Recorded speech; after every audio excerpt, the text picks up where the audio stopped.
disfrutar. Y la orquesta.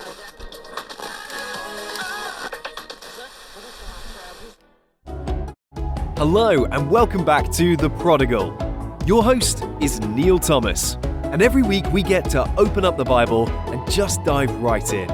So if you've been looking for a place to land with all your baggage, well, you've come to the right place. Pull up a chair, prop up your feet, and hang out with us. Hello and welcome to The Prodigal. I am Neil Thomas. And today we're going to look at tribulation.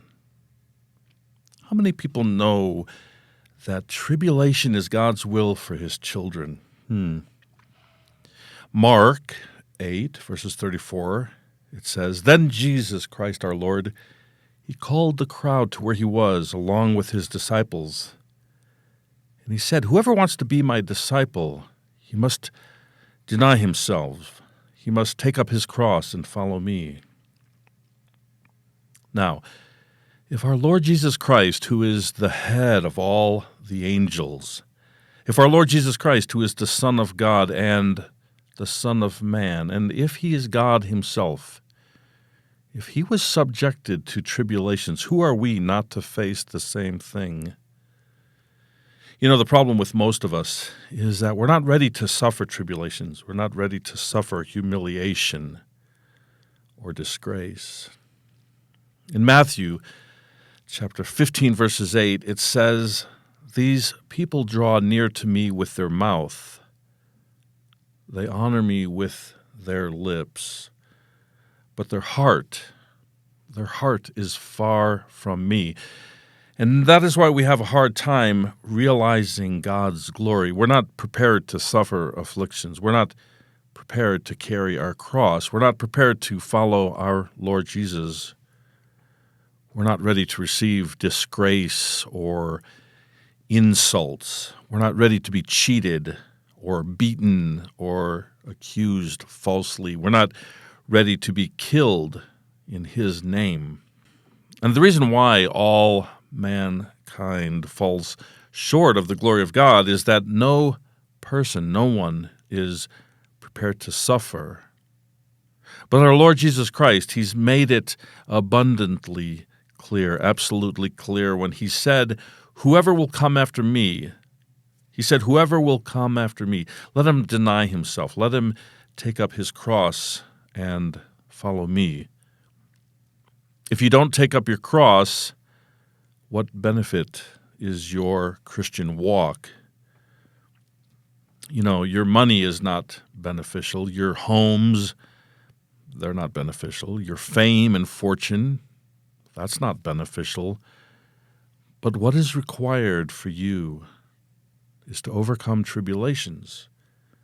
What is required for you and for me is that we take up our cross, we do it daily, and we follow him. Have you read Matthew chapter 16, verses 21? It says, "From that time forward, Jesus began to show his disciples that he must go to Jerusalem. He must suffer many things from the elders and the chief priests and the scribes, and he must be killed. And on the third day, he will rise again." Now, if you don't suffer with our Lord Jesus Christ, how will you be glorified with him? If you fail to suffer tribulations with him, how will you resurrect with him? Let me repeat that. If you fail to suffer tribulations with him, how will you resurrect with him?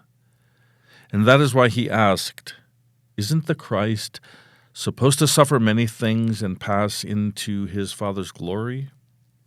In Revelation chapter 7, verses 13 and 14, one of the angels asks John the beloved, "Who are these that are dressed in white robes, and where did they come from?"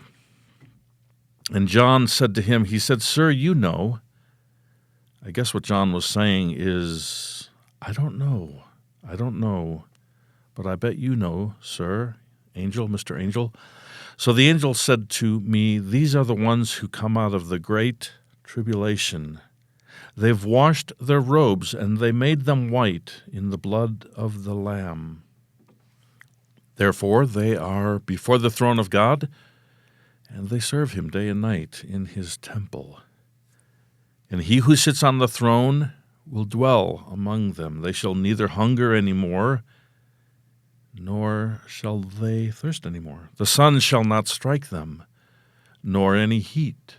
For the Lamb who is in the middle of the throne will shepherd them, and he will lead them to living fountains of water. And God will wipe away every tear from their eyes. Tribulation is our cross. How will you serve God if you do not take up your cross and follow after him?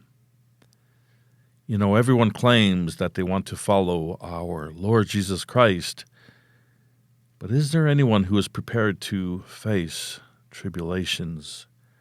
Peter and the other apostles, as well as Paul, they were true followers of our Lord Jesus Christ. They accepted to lead the lifestyle of their master. Who among you here will not retaliate when someone wrongs them? If a person slaps you, wouldn't you want to slap him back? That's kind of normal, a normal thought process, a normal feeling. I know I would want to, so I have to take a step back in my mind. I have to turn the other cheek. It's not easy, trust me. I've been there. It's not sufficient to pay lip service that you are following our Lord Jesus Christ. If you do not deny yourself, if you do not take up your cross and follow him, you can't be his disciples. So let tribulation be your food. I know that sounds funny. Let tribulation be your food. It's something that we should eat every day. May the Lord bless the preaching of his holy word.